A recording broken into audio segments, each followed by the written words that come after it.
Hello ಮಕ್ಕಳೇ, ಎಲ್ರಿಗೂ ಕೂಡ ವ್ಯಾಸ ಸ್ಕೂಲ್ಗೆ ಆತ್ಮೀಯವಾದಂತಹ ಸ್ವಾಗತ. ಮಕ್ಕಳೇ, ಏನಪ್ಪ ಅಂತ ಇದ್ದರೆ, ನಿಮಗೆ ಗೊತ್ತಿರೋ ಪ್ರಕಾರ ಆಲ್ರೆಡಿ ಇವಾಗ ನವೋದಯ ಎಂಟ್ರೆನ್ಸ್ ಎಕ್ಸಾಮ್ನ ಫಾರ್ಮ್ ಆಲ್ರೆಡಿ ಸ್ಟಾರ್ಟ್ ಆಗಿದೆ. ಯಾರು 5ನೇ ತರಗತಿ ಬಂದಿದ್ದಾರೆ ಎಲ್ಲ ಮಕ್ಕಳು ಸಹಿತ ಈ ಒಂದು ನವೋದಯ ಪ್ರವೇಶ ಪರೀಕ್ಷೆಯ ಫಾರ್ಮನ್ನು ತುಂಬ್ತಾ ಇದ್ದಾರೆ. ಬಟ್ ಭಾಳಷ್ಟು ಏನಪ್ಪ ಅಂತ ಹೇಳಿದರೆ ಇಲ್ಲಿ ನವೋದಯ ಎಕ್ಸಾಮ್ ಯಾರೆಲ್ಲ ಮಕ್ಕಳು ಬರಿಬೋದು ಅಂತೇಳಿ, ಅಂದರೆ ಫಾರ್ ಎಕ್ಸಾಂಪಲ್ ಇವಾಗ 2 ಬಾರಿ ಏನಾದರೂ ಸಹಿತ ನಾವು ನವೋದಯ ಎಕ್ಸಾಮನ್ನು ಬರೀಬಹುದಾ? ಫಾರ್ ಎಕ್ಸಾಂಪಲ್ ಈಗ ನಾನು ಲಾಸ್ಟ್ ಇಯರ್ ಕಳೆದ ವರ್ಷ ನಾನು ನವೋದಯ ಎಕ್ಸಾಮ್ ಬರೆದಿದ್ದೆ ಸರ್. ಮತ್ತೆ ನಾನೇನಾದರೂ ಮತ್ತೆ ಈ ವರ್ಷ ನವೋದಯ ಎಕ್ಸಾಮನ್ನು ಬರಿಬೋದಾ? ಅಥವಾ ನಾನಿವಾಗ 6th ಓದ್ತಾ ಇದ್ದೀನಿ, ಇವಾಗ ನಾನೇನಾದರೂ ನವೋದಯ ಎಕ್ಸಾಮನ್ನು ಬರಿಬೋದಾ? ಅಥವಾ 4th ಸ್ಟ್ಯಾಂಡರ್ಡ್ ಇದೆ ಸರ್ ನಮ್ಮ ಮಗು, ಅವ್ರು ಏನಾದರೂ ಈ ಒಂದು ನವೋದಯ ಎಕ್ಸಾಮನ್ನು ಬರಿಬೋದಾ? ಅದು ಅಲ್ಲದೆ ಮತ್ತೆ ಇನ್ನೊಂದಿಷ್ಟು ಏನು ಪ್ರಶ್ನೆಗಳಪ್ಪ ಅಂತ ಹೇಳಿದರೆ, ಈಗ ನೋಡ್ರಿ, ಫಾರ್ ಎಕ್ಸಾಂಪಲ್ ಇವಾಗ 5ನೇ ಕ್ಲಾಸ್ ಮಕ್ಕಳು ಏನಪ್ಪ ಅಂತ ಹೇಳಿದರೆ ನವೋದಯ ಫಾರ್ಮನ್ನು ಫಿಲಪ್ ಮಾಡ್ತಾ ಇದ್ದಾರೆ. ಬಟ್ ಅವರು ಏನಪ್ಪ ಅಂದರೆ 3rd ಸ್ಟ್ಯಾಂಡರ್ಡ್ನಲ್ಲಿ ಮತ್ತು 4th ಸ್ಟ್ಯಾಂಡರ್ಡ್ನ ಮಾರ್ಕ್ಶೀಟ್ಸ್ನಲ್ಲಿ ಏನು ತಪ್ಪುಗಳು ಮಾಡಬಾರ್ದು.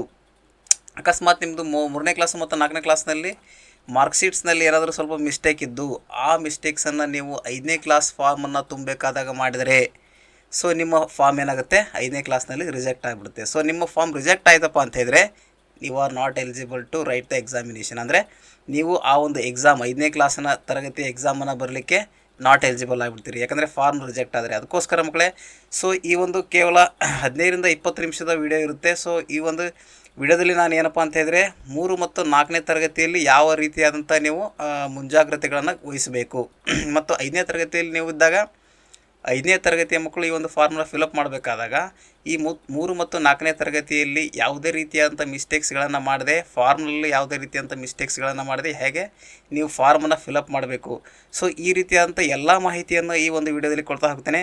ಸೊ ಈ ಒಂದು ವಿಡಿಯೋನ ಎಲ್ಲರೂ ಕೂಡ ಲೈಕ್ ಮಾಡಿ, ಮತ್ತು ಈ ಒಂದು ವಿಡಿಯೋ ಮಾಡಲಿಕ್ಕೆ ಭಾಳಷ್ಟು ಎಫರ್ಟ್ ಇರುತ್ತೆ ಮಕ್ಕಳೇ. ಸೊ ಎಲ್ಲ ಮಕ್ಕಳು ಕೂಡ ಈ ಒಂದು ವಿಡಿಯೋನ ಲೈಕ್ ಮಾಡಿ ಮತ್ತು ಕೊನೆವರೆಗೂ ಈ ಒಂದು ವಿಡಿಯೋನ ಸ್ಕಿಪ್ ಮಾಡಿದೆ ನೋಡಿ ಮಕ್ಕಳೇ. ಸೊ ಇದರಿಂದ ನಿಮಗೆ ಬಹಳಷ್ಟು ಯೂಸ್ಫುಲ್ ಆಗಿರುತ್ತೆ. ಎಲ್ಲ ಪೇರೆಂಟ್ಸ್ ಮತ್ತು ಮಕ್ಕಳು ಈ ಒಂದು ವಿಡಿಯೋನ ನೋಡಿ ಮತ್ತು ಎಲ್ಲ ನಿಮ್ಮ ಫ್ರೆಂಡ್ಸ್ ಮತ್ತು ನಿಮ್ಮ ರಿಲೇಟಿವ್ಸ್ಗೆ ಶೇರ್ ಮಾಡಿ, ಓಕೆನಾ? ಸೊ ಓಕೆ ಮಕ್ಕಳೇ, ಹಾಗಾದರೆ ತಡ ಮಾಡದೆ ಈ ಒಂದು ವಿಡಿಯೋನ ಸ್ಟಾರ್ಟ್ ಮಾಡೋಣ ಬನ್ನಿ. ಸೊ ಓಕೆ ಮಕ್ಕಳೇ, ಹಾಗಾದರೆ ಫಸ್ಟ್ ನಾವೇನಪ್ಪ ಅಂತ ಹೇಳಿದರೆ, ಈ ಒಂದು ಎಂಟ್ರೆನ್ಸ್ ಎಕ್ಸಾಮ್ನಲ್ಲಿ ಅಡ್ಮಿಷನ್ ಆಗಬೇಕಾಗಿತ್ತು ಅಂತ ಹೇಳಿದರೆ ಯಾವ್ಯಾವುದು ರೂಲ್ಸ್ಗಳಿದ್ದಾವೆ. ಫಾರ್ ಎಕ್ಸಾಂಪಲ್ ಅಲೌ ಅಂದರೆ ಯಾರ್ಯಾರೆಲ್ಲ ಈ ಒಂದು ಎಕ್ಸಾಮಿನೇಷನನ್ನು ಬರೀಬಹುದು, ಮತ್ತು ನಾಟ್ ಅಲೌಡ್ ಅಂತ ಹೇಳಿದರೆ ಯಾವ ಮಕ್ಕಳು ಈ ಒಂದು ಎಕ್ಸಾಮಿನೇಷನನ್ನು ಬರೆಯಲಿಕ್ಕೆ ಅನರ್ಹರಾಗಿರ್ತಾರೆ, ಅಂದರೆ ಯಾವ ಮಕ್ಕಳು ಈ ಒಂದು ಎಕ್ಸಾಮಿನೇಷನ್ನ ಬರೀಲಿಕ್ಕಾಗೋದಿಲ್ಲ ಅನ್ನೋದನ್ನು ಫಸ್ಟ್ ನೋಡೋಣ ಮಕ್ಕಳೇ. ಸೊ ಹಾಗಾದರೆ ಇಲ್ಲಿ ಫಸ್ಟ್ ಏನಪ್ಪ ಅಂತ ಹೇಳಿದರೆ ನೋಡಿರಿ, ಅಡ್ಮಿಷನ್ ಅಲೌ ಅಂದರೆ ಯಾವ ಮಕ್ಕಳು ಈ ಒಂದು ಪರೀಕ್ಷೆಯನ್ನು ನವೋದಯ ಎಂಟ್ರೆನ್ಸ್ ಎಕ್ಸಾಮನ್ನು ಬರೀಬಹುದು ಅಂತ ಹೇಳಿದರೆ, ಸೊ ನೋಡಿರಿ, ಫಸ್ಟು ಯಾವುದಪ್ಪ ಅಂದರೆ students of class 5th in session 2025-26 ಅಂದರೆ ಯಾವ ಮಗು 2025 ಮತ್ತು 26ನೇ ಸಾಲಿನಲ್ಲಿದೆಯೋ 5ನೇ ತರಗತಿ ಓದ್ತಾ ಇರಬೇಕು. ಸೊ ಯಾವುದಪ್ಪ ಅಂದರೆ 2025 ಮತ್ತು 26ನೇ ಸಾಲಿನಲ್ಲಿ ಆ ಮಗು 5ನೇ ತರಗತಿಯನ್ನು ಓದ್ತಾ ಇರಬೇಕು. ಆ ಮಗು ಮಾತ್ರ ಏನಪ್ಪ ಅಂತ ಹೇಳಿದರೆ ಈ ಒಂದು ನವೋದಯ ಎಕ್ಸಾಮನ್ನು ಬರಲಿಕ್ಕೆ ಎಲಿಜಿಬಲ್ ಆಗಿರುತ್ತೆ.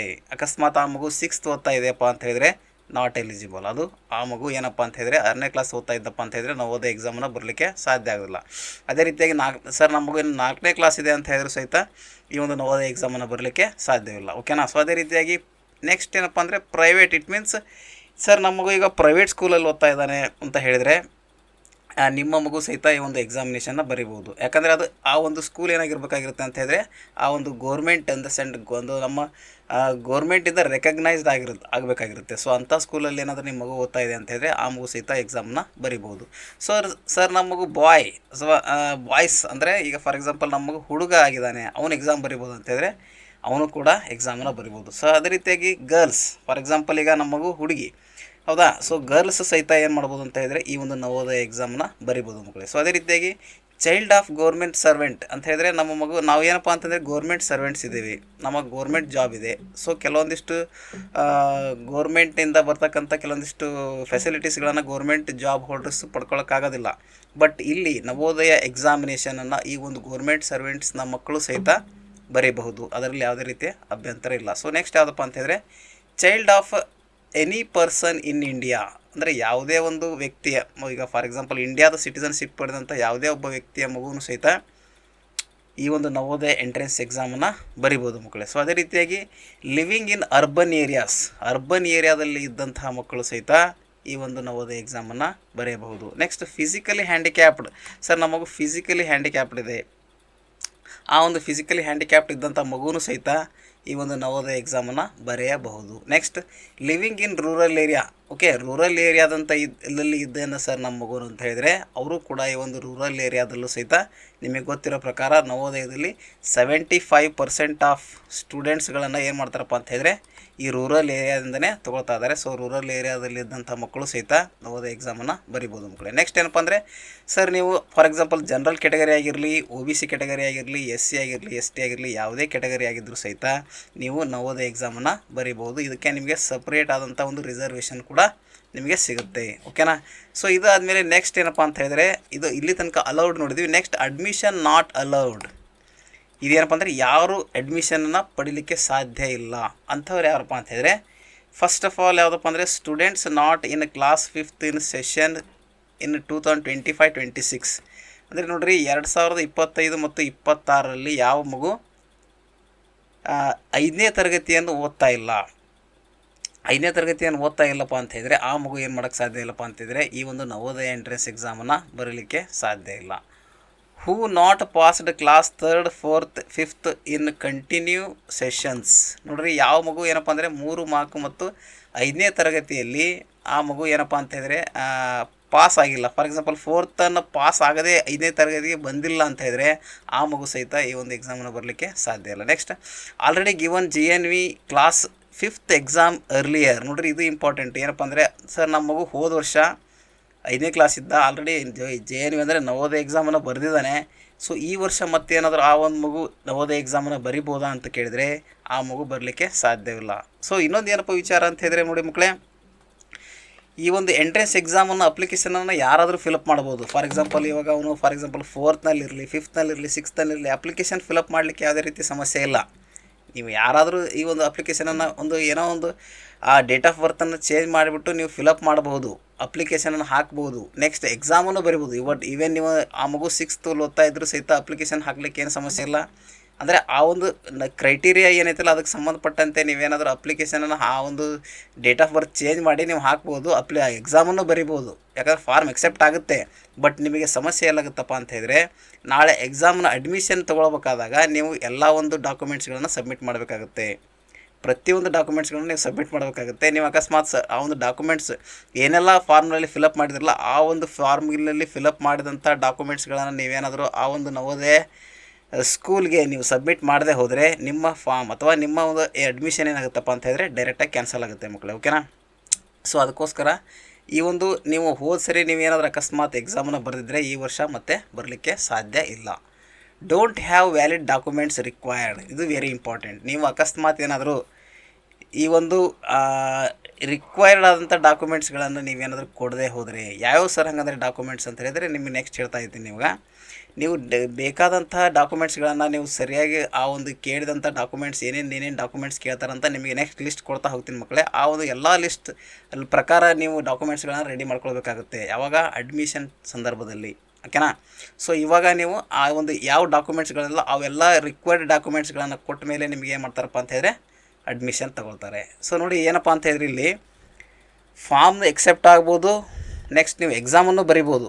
ಎಕ್ಸಾಮ್ ಬರೆದ ಮೇಲೆ ಅಡ್ಮಿಷನ್ ಆಗುವಂಥ ಸಂದರ್ಭದಲ್ಲಿ ಅವ್ರು ಕೇಳಿದಂಥ ಎಲ್ಲ ಡಾಕ್ಯುಮೆಂಟ್ಸ್ಗಳನ್ನು ಸಬ್ಮಿಟ್ ಮಾಡಿ ಆದಮೇಲೆ ಅವರು ಎಕ್ಸೆಪ್ಟ್ ಮಾಡ್ಕೊಂಡಾಗ ಅಲ್ಲಿಗೆ ಫೈನಲ್ ಆಗುತ್ತೆ. ನೀವು ಅಡ್ಮಿಷನ್ ಆದ್ರಿ, ನೀವು ನವೋದಯನಾದ್ರಿ, ನೀವು ನವೋದಯ ಸ್ಕೂಲಲ್ಲಿ ಓದಲಿಕ್ಕೆ ಎಲಿಜಿಬಿಲಿಟಿ ತೊಗೊಂಡ್ರಿ ಅಂತ ಅರ್ಥ. ಅಲ್ಲಿವರೆಗೂ ಸಹಿತ ನೀವೇನಪ್ಪ ಅಂದರೆ ಈ ಪ್ರೊಸೀಜರ್ ನವೋದಯ ಸ್ಕೂಲ್ ಪಾಸ್ ಆದ ತಕ್ಷಣ ನೀವು ನವೋದಯ ಶಾಲೆಗೆ ಆಯ್ಕೆ ಆದ್ರಿ ಅಂತ ಇಲ್ಲಿ ಲಿಸ್ಟ್ ಬಂದರೂ ಸಹಿತ ಅಲ್ಲಿ ಅಡ್ಮಿಷನ್ ಆಗಬೇಕಾದಾಗ ಇವೆಲ್ಲ ಕ್ರೈಟೀರಿಯಾ ಇವೆಲ್ಲ ಒಂದು ಡಾಕ್ಯುಮೆಂಟ್ಸ್ಗಳನ್ನು ನೀವು ಕೊಡಲೇಬೇಕಾಗುತ್ತೆ. ಅವ್ರು ಕೇಳಿದಂಥ ಮಾಹಿತಿಯನ್ನು ಒದಗಿಸಲೇಬೇಕಾಗುತ್ತೆ. ಹಾಗಾದರೆ ಯಾವ್ಯಾವ ಡಾಕ್ಯುಮೆಂಟ್ಸ್ಗಳು ನಮಗೆ ಬೇಕಪ್ಪ ಅಂತ ಹೇಳಿದ್ರೆ ಇಲ್ಲಿ ನೋಡಿ ಮಕ್ಕಳು ಏನಪ್ಪ ಅಂದರೆ ಬೋನಿಫೈಡ್ ಸರ್ಟಿಫಿಕೇಟ್, ಕ್ಯಾಸ್ಟ್ ಸರ್ಟಿಫಿಕೇಟ್. ಅಂದರೆ ಈಗ ಫಾರ್ ಎಕ್ಸಾಂಪಲ್ ಕ್ಯಾಸ್ಟ್ ಸರ್ಟಿಫಿಕೇಟ್ ಅಂತ ಕೊಡ್ತಾರೆ, ಕ್ಯಾಸ್ಟ್ ಆ್ಯಂಡ್ ಇನ್ಕಮ್ ಸರ್ಟಿಫಿಕೇಟ್. ಇದು ಏನಪ್ಪ ಅಂದರೆ ಜನರಲ್ನವರು ಸಹಿತ ಕೊಡಬೇಕು. ನೆಕ್ಸ್ಟ್ ಎಸ್ಪೆಷಲಿ ಏನಪ್ಪ ಅಂತ ಹೇಳಿದ್ರೆ OBC ಕ್ಯಾಟಗರಿಯವ್ರನ್ನ ಏನಾಗಿರ್ಬೇಕಂತ ಹೇಳಿದ್ರೆ ಸರ್ಟಿಫಿಕೇಟ್ ಆಫ್ ಸೆಂಟ್ರಲ್ ಗೌರ್ಮೆಂಟಿಂದ ಬೇಕಾದಂಥ ಪಡೆದಂಥ ಒಂದು OBC ಸರ್ಟಿಫಿಕೇಟನ್ನು ಕೊಡಬೇಕಾಗುತ್ತೆ. ಸೊ ನೋಡಿರಿ ಕೆಲವೊಂದಿಷ್ಟು ಏನಾಗುತ್ತಪ್ಪ ಅಂತ ಹೇಳಿದ್ರೆ ಇಲ್ಲಿ ಕರ್ನಾಟಕದಲ್ಲಿ ಅಂದರೆ ನಮ್ಮ ರಾಜ್ಯದಲ್ಲಿ ಕೆಲವೊಂದಿಷ್ಟು ಮಕ್ಕಳನ್ನ OBC ಅಂತ ಕನ್ಸಿಡರ್ ಮಾಡಿರ್ತಾರೆ. ಬಟ್ ಸೆಂಟ್ರಲ್ ಗೌರ್ಮೆಂಟ್ನಲ್ಲಿ ಏನಾಗಿರಲ್ಲಪ್ಪ ಅಂತ ಹೇಳಿದ್ರೆ ಅದು OBC ಆಗಿರೋದಿಲ್ಲ, ಅದು ಏನಾಗುತ್ತೆ ಜನರಲ್ ಕ್ಯಾಟಗರಿಗೆ ಇರುತ್ತೆ. ಸೊ ಅಂತಹ ಒಂದು ಕ್ಯಾಟಗರೀಸ್ ಯಾವಿದಾವೆ ಅಂಥೇಳಿ ನೀವು ಅದನ್ನು ನೋಡಿಕೊಂಡು ಸೆಂಟ್ರಲ್ನಲ್ಲಿ ಬೇಕಾದಂಥ ಸೆಂಟ್ರಲ್ ಗೌರ್ಮೆಂಟಿಗೆ ಕೊಡುವಂತಹ OBC ಸರ್ಟಿಫಿಕೇಟನ್ನು ನೀವು ತೆಗೆದುಕೊಳ್ಬೇಕಾಗುತ್ತೆ. ಯಾರು OBC ಅಂಡರ್ನಲ್ಲಿ ಬರ್ತಿರಲ್ಲ ಅವರು ಎಸ್ಪೆಷಲಿ ಜನರಲ್ನಲ್ಲಿ ಬರೋದು ಏನು ಸಮಸ್ಯೆ ಆಗಿರಲಿಕ್ಕಿಲ್ಲ, SC ST ಅವ್ರದ್ದು ಸಹಿತ ಸಮಸ್ಯೆ ಆಗಿರಲಿಕ್ಕಿಲ್ಲ. ಬಟ್ OBC ಅವ್ರದ್ದು ಸ್ವಲ್ಪ ಯಾವ ಕ್ಯಾಟಗರಿ, ಕೆಲವೊಂದಿಷ್ಟು ಕ್ಯಾಟಗರಿ ಸ್ಟೇಟ್ ಗೌರ್ಮೆಂಟ್ನಲ್ಲಿ ನಿಮ್ಮದು OBC ಅಂತ ಕನ್ಸಿಡರ್ ಆದರೂ ಸಹಿತ ಸೆಂಟ್ರಲ್ ಗೌರ್ಮೆಂಟ್ನಲ್ಲಿ ಅವು OBC ಅಂತ ಕನ್ಸಿಡರ್ ಆಗಿರೋದಿಲ್ಲ. ಸೊ ಅದನ್ನು ನೀವು ಗಮನಿಸಿ. ನಿಮ್ಮ ಸ್ಕೂಲಲ್ಲಿ ನಿಮ್ಮ ಹೆಡ್ ಮಾಸ್ಟರ್ಗಳನ್ನು ಕೇಳಿದರೆ ಅವ್ರು ಹೇಳ್ತಾರೆ, ನೀವು ಸೆಂಟ್ರಲ್ನಲ್ಲಿ ಇದು OBC ಇದೆಯಲ್ಲ ಸರ್ ಅಂತೇಳಿ ಕೇಳಿದರೆ ಅವ್ರು ಹೇಳ್ತಾರೆ. ಅದನ್ನು ಆಧಾರದ ಮೇಲೆ ನೀವೇನು ಮಾಡ್ಬೋದು ಅಂತ ಹೇಳಿದ್ರೆ OBC ಸರ್ಟಿಫಿಕೇಟ್ಸನ್ನು ಅಕಸ್ಮಾತ್ if you are consider as OBC, ನೀವು OBC ಅಂತ ನೀವು ಸರ್ಟಿಫೈಡ್, ನೀವು OBC ಅಂಡರ್ನಲ್ಲಿ ಬರ್ತೀರ ಸೆಂಟ್ರಲ್ ಗೌರ್ಮೆಂಟ್ನಲ್ಲಿ ಅಂತ ಹೇಳಿದ್ರೆ ನೀವು OBC ಅಂತೇಳಿ ಮೆನ್ಷನ್ ಮಾಡಿರಿ. ಇಲ್ಲ ಅಂತಂದರೆ ಏನಾಗಿರುತ್ತಪ್ಪ ಅಂದರೆ, ಫಾರ್ ಎಕ್ಸಾಂಪಲ್ ನೀವು ಸರ್ ನಾವು ನಮ್ಮದು ಕರ್ನಾಟಕದಲ್ಲಿ ನಮ್ಮದು OBC ಅಂತ ಇತ್ತು, ಅದಕ್ಕೋಸ್ಕರ ನಾನು ಸೆಂಟ್ರಲ್ನಲ್ಲೂ ಬರುತ್ತೆ ಅಂತೇಳಿ ಅಪ್ಲಿಕೇಶನ್ ಹಾಕಿದೆ OBC ಅಂತ ಹೇಳಿದ್ರೆ ಅಕ್ಸೆಪ್ಟ್ ಆಗುತ್ತೆ, ಫಾರ್ಮ್ ಇಲ್ಲ ಅಂತಲ್ಲ. ಆದರೆ ಅಕ್ಸೆಪ್ಟ್ ಆದಮೇಲೆ ನೀವು ಎಕ್ಸಾಮ್ನೂ ಬರಿತೀರಿ. ಎಕ್ಸಾಮ್ ಬರೆದ್ಮೇಲೆ ಲಾಸ್ಟಿಗೆ ನೀವು ಆ ಒಂದು OBC ಸರ್ಟಿಫಿಕೇಟನ್ನು ಆ ಒಂದು ಸ್ಕೂಲ್ಗೆ ಕೊಡದೆ ಹೋದರೆ, ಅಕಸ್ಮಾತ್ ನಿಮ್ಮದು ಸೆಂಟ್ರಲ್ ಗೌರ್ಮೆಂಟ್ನಲ್ಲಿ ಜನರಲ್ ಅಂತ ಇತ್ತಪ್ಪ ಅಂತ ಹೇಳಿದರೆ ಮತ್ತೆ ಅಲ್ಲಿ ಸಮಸ್ಯೆ ಆಗುತ್ತೆ. ನಿಮ್ಮದು ಏನಾಗುತ್ತಲ್ಲ ಅಡ್ಮಿಷನ್ ಕ್ಯಾನ್ಸಲ್ ಆಗುವಂಥ ಚಾನ್ಸ್ ಇರುತ್ತೆ. ಸೊ ನೋಡಿ, ವರ್ಷ ಪೂರ್ತಿ ಓದಿರ್ತೀರಿ, ಭಾಳಷ್ಟು ಕಷ್ಟಪಟ್ಟಿರ್ತೀರಿ, ನಿಮ್ಮ ಮಗುನೂ ಭಾಳಷ್ಟು ಕಷ್ಟಪಟ್ಟಿರುತ್ತೆ. ಆದರೆ ಕೊನೆಯ ಹಂತದಲ್ಲಿ ಏನಾದರೂ ಇಂಥ ಸಣ್ಣ ಪುಟ್ಟ ಮಿಸ್ಟೇಕ್ಸ್ಗಳನ್ನು ಮಾಡ್ಕೊಂಡ್ರಿ ಅಂತ ಹೇಳಿದರೆ ನಿಮ್ಮ ಮಗು ಸೆಲೆಕ್ಷನ್ ಆದರೂ ಸಹಿತ ಆಮೇಲೆ ಆ ಒಂದು ಎಕ್ಸೆಪ್ಟ್ ಮಾಡ್ಕೊಳ್ಳದೇ ಇದ್ದರೆ, ಅಡ್ಮಿಷನ್ ಆಗದೇ ಇದ್ದರೆ ಭಾಳಷ್ಟು ಸಫರ್ ಆಗ್ತೀರಿ ನಾವು. ಓಕೆನಾ? ಸೊ ಅದಕ್ಕೋಸ್ಕರ ಅಪ್ಲಿಕೇಶನ್ ಹಾಕಬೇಕಾದಾಗ ಮಕ್ಕಳೇ ಭಾಳಷ್ಟು ಹುಷಾರಾಗಿ ನೋಡಿ. ನಿಮ್ಮ ಸೆಂಟ್ರಲ್ನಲ್ಲಿ ಬರುತ್ತೋ ಇಲ್ಲ, ಜನರಲ್ ಇದ್ದರೆ ಜನರಲ್ ಅಂತಲೇ ನೀವು ಮಾರ್ಕ್ ಮಾಡಿ ಆ ಒಂದು ಎಕ್ಸಾಮಿನೇಷನನ್ನು ಕೊಡಬೇಕಾಗಿದೆ. ಓಕೆನಾ? ನೆಕ್ಸ್ಟ್ ಏನಪ್ಪ ಅಂದರೆ ಟ್ರಾನ್ಸ್ಫರ್ ಸರ್ಟಿಫಿಕೇಟ್ TC ಅಂತ ನಿಮಗೆ ಗೊತ್ತೇ ಇದೆ. ಸೊ ಅಡ್ಮಿಷನ್ ಟೈಮ್ನಲ್ಲಿ ನೀವೇನು ಕೊಡಬೇಕಂತ ಹೇಳಿದ್ರೆ ಟ್ರಾನ್ಸ್ಫರ್ ಸರ್ಟಿಫಿಕೇಟನ್ನು ಕೊಡಬೇಕಾಗುತ್ತೆ. ನೆಕ್ಸ್ಟ್ ಮೆಡಿಕಲ್ ಫಿಟ್ನೆಸ್, ನಿಮ್ಮ ಮಗು ಮೆಡಿಕಲಿ ಫಿಟ್ ಇದೆಯೋ ಅಥವಾ ಏನಾದರೂ ಇದೇ ಸಮಸ್ಯೆ ಇದೆಯೋ ಅಂಥೇಳಿ ನೀವೇನು ಮಾಡ್ಬೇಕಂತ ಹೇಳಿದ್ರೆ ನಿಮ್ಮ ಒಂದು ಯಾವುದಾದ್ರು ಒಬ್ಬ ಒಳ್ಳೆಯ ವೈದ್ಯರ ಹತ್ರ ಮೆಡಿಕಲ್ ಸರ್ಟಿಫಿಕೇಟನ್ನು ತೆಗೆದುಕೊಂಡು ಹೋಗಿ ನೀವು ಆ ಒಂದು ನವೋದಯ ಸ್ಕೂಲ್ಗೆ ಕೊಡಬೇಕಾಗುತ್ತೆ. Next marksheets of class 3rd 4th 5th. Okay, ನಿಮ್ಮ ಆ ಒಂದು ಮಗುವಿನ ಮಾರ್ಕ್ಶೀಟ್ಸ್ ಅಂದರೆ ನೀವು ಮಾರ್ಕ್ಶೀಟ್ ಮಾರ್ಕ್ಸ್ ಕಾರ್ಡನ್ನು ಏನು ಮಾಡಬೇಕಾಗುತ್ತೆ, 3rd ಮತ್ತು 4th 5th ಮಾರ್ಕ್ಸ್ ಕಾರ್ಡ್ಗಳನ್ನು ನೀವು ನವೋದಯ ಸ್ಕೂಲ್ಗೆ ಕೊಡಬೇಕಾಗುತ್ತೆ. Next Aadhaar card. ನೋಡಿರಿ, ನೀವು ಅಪ್ಲಿಕೇಶನ್ ಹಾಕುವಂಥ ಸಂದರ್ಭದಲ್ಲಿ ನೀವು ಆಧಾರ್ ಕಾರ್ಡ್ ಇಲ್ಲದೇ ಇದ್ದರೂ ಸಹಿತ ನಡೆಯುತ್ತೆ. ಬಟ್ ಆ ಒಂದು ಅಡ್ಮಿಷನ್ ಮಾಡಬೇಕಾದಾಗ ಮಗುವಿನ ಆಧಾರ್ ಕಾರ್ಡನ್ನು ಕಂಪಲ್ಸರಿಯಾಗಿ ಸ್ಕೂಲ್ಗೆ ಕೊಡಬೇಕಾಗುತ್ತೆ. Next if you are considered is rurals, ಈಗ ಅಕಸ್ಮಾತ್ ನಿಮ್ಮ ಮಗು ಏನಾದರೂ ರೂರಲ್ನಿಂದ ಬಂದಿತ್ತಪ್ಪ ಅಂತ ಹೇಳಿದರೆ ನೀವು ರೂರಲ್ ಸರ್ಟಿಫಿಕೇಟನ್ನು ಸಹಿತ ಆ ಒಂದು ಸ್ಕೂಲ್ಗೆ ಕೊಡಬೇಕಾಗುತ್ತೆ. ಓಕೆನಾ ಮಕ್ಕಳೇ? ಸೊ ಹಾಗಾದ್ರೆ ಈಗ ನೆಕ್ಸ್ಟ್ ಏನಪ್ಪ ಅಂದರೆ ರೆಸಿಡೆನ್ಸ್ ಸರ್ಟಿಫಿಕೇಟ್. ನೀವು ಆ ಟೈಮ್ನಲ್ಲಿ ಏನು ಮಾಡೋಕ್ಕೆ, ರೆಸಿಡೆನ್ಸ್ ಸರ್ಟಿಫಿಕೇಟನ್ನು ಸಹಿತ ನವೋದಯ ಸ್ಕೂಲ್ಗೆ ಕೊಡಬೇಕಾಗುತ್ತೆ. Next undertaking for migration. Sir ಇದೇನು ಅಂಡರ್ಟೇಕಿಂಗ್ ಫಾರ್ ಮೈಗ್ರೇಷನ್ ಅಂತ ಹೇಳಿದ್ರೆ, ನೋಡಿರಿ ನಿಮ್ಮ ಮಗು 8th ಮುಗಿಸಿ, ಫಾರ್ ಎಕ್ಸಾಂಪಲ್ ಈಗ 8th ಮುಗಿಸಿ 9th ಏನಾದರೂ ಹೋಗ್ತಾ ಇತ್ತಪ್ಪ ಅಂತ ಹೇಳಿದ್ರೆ ಈ ಮಗುವನ್ನು ಏನು ಮಾಡ್ತಾರಪ್ಪ ಅಂತ ಹೇಳಿದ್ರೆ ಮೈಗ್ರೇಷನ್ ಅಂತ ಕಳಿಸ್ತಾರೆ. ಮೈಗ್ರೇಷನ್ ಅಂದರೆ ಈ ಸ್ಕೂಲಿಂದ ಬೇರೆ ಸ್ಕೂಲಿಗೆ ಅಥವಾ ಈ ಸ್ಟೇಟಿಂದ ಬೇರೆ ಸ್ಟೇಟಿಗೆ ಕಳಿಸಿರ್ತಾರೆ. ನಿಮ್ಮ ಮಗುವನ್ನು 9th ಓದ್ತಾ ಇರಬೇಕಾದ್ರೆ ನಿಮ್ಮ ನವೋದಯದಲ್ಲಿ ಮೈಗ್ರೇಷನ್ ಇದೆ ಅದು. ಆವಾಗ ನಿಮಗೇನಪ್ಪ ಅಂತ ಹೇಳಿದ್ರೆ ನಿಮ್ಮ ಮಗುವನ್ನು ಬೇರೆ ಸ್ಟೇಟ್ಗೆ ಅಥವಾ ಬೇರೆ ಸ್ಕೂಲ್ಗೆ ಕಳಿಸ್ಬೇಕೋ ಬೇಡ ಅಂತೇಳಿ ಒಂದು ಸರ್ಟಿಫಿಕೇಟ್ ಕೇಳ್ತಾರೆ. ಅದನ್ನು ನೀವು ಕೊಡಬೇಕಾಗುತ್ತೆ, ಬರೆದು ಕೊಡಬೇಕಾಗ್ತದೆ. ಓಕೆ, ನಮ್ಮ ಮಗುವನ್ನು ಸಹಿತ ಏನು ಮಾಡಿರಿ ನೀವು ಬೇರೆ ಕಡೆ ಕಳಿಸ್ಬೋದು ಅಂತೇಳಿ. ಅಕಸ್ಮಾತ್ ಫಾರ್ ಎಕ್ಸಾಂಪಲ್ ನೀವು ಮಗುವನ್ನು ಕಳಿಸ್ಲಿಕ್ಕೆ ಬೇಡ ಅಂತ ಹೇಳಿದ್ರೆ ನಿಮ್ಮ ಅಡ್ಮಿಷನ್ ಕ್ಯಾನ್ಸಲ್ ಆಗೋ ಚಾನ್ಸ್ ಇರುತ್ತೆ. ಸೊ ಅದಕ್ಕೋಸ್ಕರ ಅದನ್ನು ಸರ್ಟಿಫಿಕೇಟ್ ಕೇಳ್ತಾರೆ ಅವರು. Next disability certificate if filled form from PH category. So ನೋಡಿರಿ, ಡಿಸಬಿಲಿಟಿ ಸರ್ಟಿಫಿಕೇಟ್ ಅಂದರೆ ಫಾರ್ ಎಕ್ಸಾಂಪಲ್ ನಿಮ್ಮ ಮಗು ಅಂಗವೈಕಲ್ಯ ಇತ್ತಂತಪ್ಪ ಅಂತ ಹೇಳಿದ್ರೆ, ಸೊ ಆ ಒಂದು ಅಂಗವೈಕಲ್ಯಕ್ಕೆ ಸಂಬಂಧಿಸಿದಂಥ ಕೆಲವೊಂದಿಷ್ಟು ಅದಕ್ಕೆ ಫಾರ್ಮ್ ಕೊಡಬೇಕಾಗ್ತೈತಿ. ಅದಕ್ಕೆ ಫಾರ್ಮ್ ನೀವು ಎಷ್ಟು ಪರ್ಸೆಂಟಿಗೆ, ಫಾರ್ ಎಕ್ಸಾಂಪಲ್ ಇಷ್ಟು ಪರ್ಸೆಂಟ್ ಅಂತೇಳಿ ಅವ್ರು ಕನ್ಸಿಡರ್ ಮಾಡಿದಾರಲ್ಲ, ನಿಮ್ಮ ಹ್ಯಾಂಡಿಕ್ಯಾಪ್ ಪರ್ಸನ್ ಆಗಿರ್ತಂಥ ಮಗು ಎಷ್ಟು ಪರ್ಸೆಂಟ್ ಹ್ಯಾಂಡಿಕ್ಯಾಪ್ ಇದೆ ಅಂಥೇಳಿ ಅದಕ್ಕೆ ನೀವು ಒಂದು ಸರ್ಟಿಫಿಕೇಟನ್ನು ಕೊಟ್ಟು ಅದನ್ನು ಕೂಡ ಇಫ್ ಯು ಆರ್ ಹ್ಯಾಂಡಿಕ್ಯಾಪ್ಡ್ ಅಂದರೆ ಆ ಒಂದು ಮಗು ಹ್ಯಾಂಡಿಕ್ಯಾಪ್ ಆಗಿದ್ದರೆ ಮಾತ್ರ ಇದು ಅನ್ವಯ ಆಗುತ್ತೆ, ಇಲ್ಲಾಂದರೆ ಇಲ್ಲ.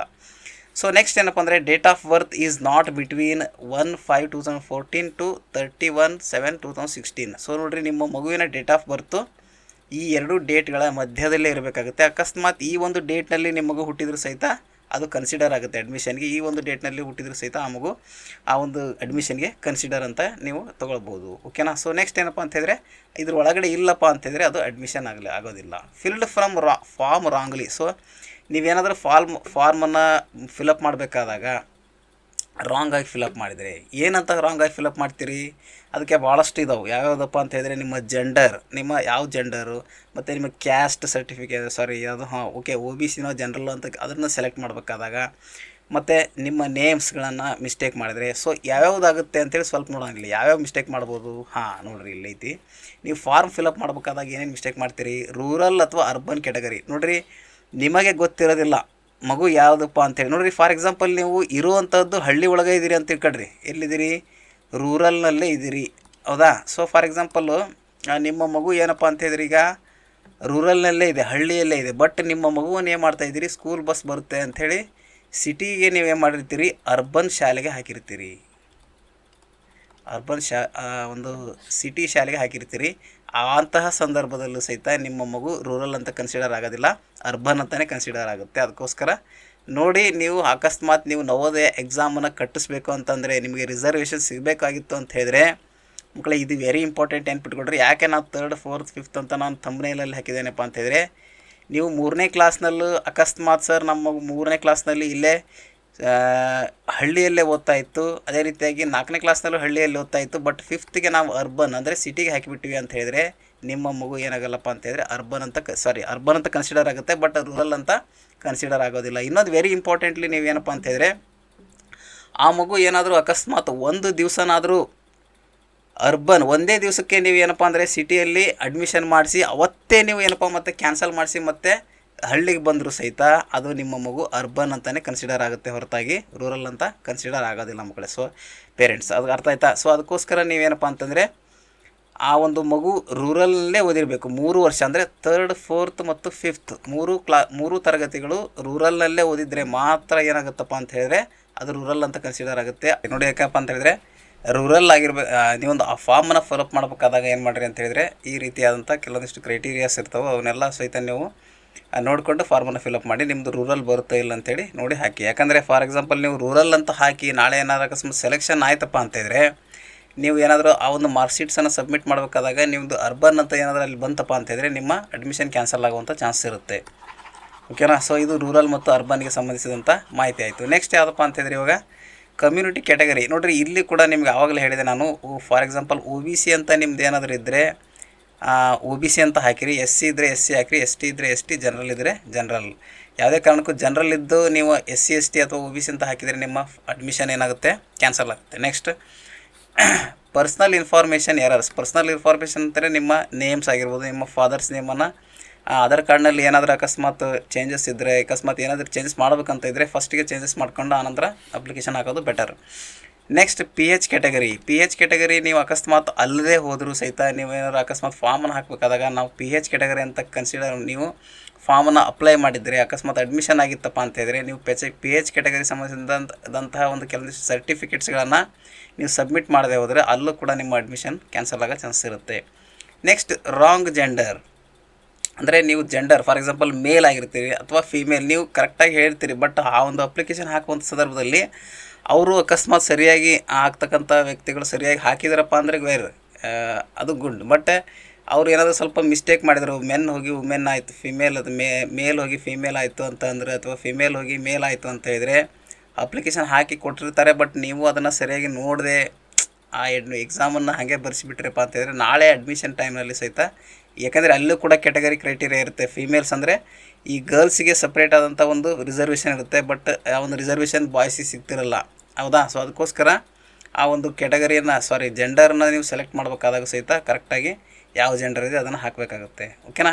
ಸೊ ಇಷ್ಟು ಏನಪ್ಪ ಅಂತ ಹೇಳಿದರೆ ಈ ಒಂದು ಫಾರ್ಮ್ಗೆ ಸಂಬಂಧಿಸಿದಂಥ ಮಾಹಿತಿ ಆಗಿತ್ತು ಮಕ್ಕಳೇ. ಸೊ ಇಲ್ಲಿ ಏನಪ್ಪ ಅಂತಿದ್ದಾರೆ ನೆಕ್ಸ್ಟು ಅಂದರೆ ಫ್ರಮ್ ವೆಬ್ಸೈಟ್ ಯಾವ ರೀತಿಯಾಗಿ ನೀವು ಫಾರ್ಮನ್ನು ಫಿಲಪ್ ಮಾಡಬೇಕು ಸರ್. ನಾವು ಹಾಗಾದರೆ ಹೇಗೆ ನಾವು ಫಾರ್ಮನ್ನು ಫಿಲಪ್ ಮಾಡಬೇಕು ಅಂತ ಕೇಳಿದರೆ, ವೆಬ್ಸೈಟ್ನ ಮುಖಾಂತರವಾಗಿ ನೀವೇನು ಮಾಡಬೇಕಂದ್ರೆ ಮಕ್ಕಳೇ, ಆ ಒಂದು ನವೋದಯ ವೆಬ್ಸೈಟ್ ಇರುತ್ತೆ JNV ಅಂಥೇಳಿ JNV.gov.in ಈ ಒಂದು ವೆಬ್ಸೈಟ್ನ ಮುಖಾಂತರವಾಗಿ ಒಂದು ನೀವೇನು ಮಾಡಬೇಕು, ನವೋದಯ ಅಪ್ಲಿಕೇಶನನ್ನು ಹಾಕಬೇಕು. ನೆಕ್ಸ್ಟ್ ಸರ್ ಯಾವಾಗ ಹಾಕ್ಬೋದು ಅಂತ ಹೇಳಿದರೆ, 31 ಮೇ 2025 ಸ್ಟಾರ್ಟ್ ಆಗಿದೆ ಆಲ್ರೆಡಿ. ಇವಾಗ 29 ಜುಲೈ 2025 ಸಹಿತ ಟೈಮ್ ಇದೆ. ಯಾಕಂದರೆ 2 ತಿಂಗಳುಗಳ ಕಾಲ ಟೈಮ್ ಇದೆ ನಿಮಗೆ. ಯಾಕಂದರೆ ನೀವೇನಾದರೂ ವೆರಿಫಿಕೇಷನ್ಸ್ ನಿಮ್ಮ ಆಧಾರ್ ಕಾರ್ಡ್ನಲ್ಲಾಗಲಿ ಅಥವಾ ನಿಮ್ಮ ಯಾವುದೇ ಮಾಹಿತಿಯನ್ನು ನೀವು ತಿದ್ದುಪಡಿ ಮಾಡೋದಿದ್ರೆ ತಿದ್ದುಪಡಿ ಮಾಡಿಸ್ಬಿಟ್ಟು ಹಾಕಲಿಕ್ಕೆ, ಮತ್ತು ನಿಮ್ಮ ಕ್ಯಾಸ್ಟ್ ಇನ್ಕಮ್ ಸರ್ಟಿಫಿಕೇಟ್ ಅಕಸ್ಮಾತ್ ರೆಡಿ ಇಲ್ಲ ಅಂತ ಹೇಳಿದರೆ ಅವುಗಳನ್ನೆಲ್ಲ ಡಾಕ್ಯುಮೆಂಟ್ಸ್ಗಳನ್ನ ರೆಡಿ ಮಾಡಿಸ್ಕೊಂಡು ಹಾಕಲಿಕ್ಕೋಸ್ಕರ ಈ ಒಂದು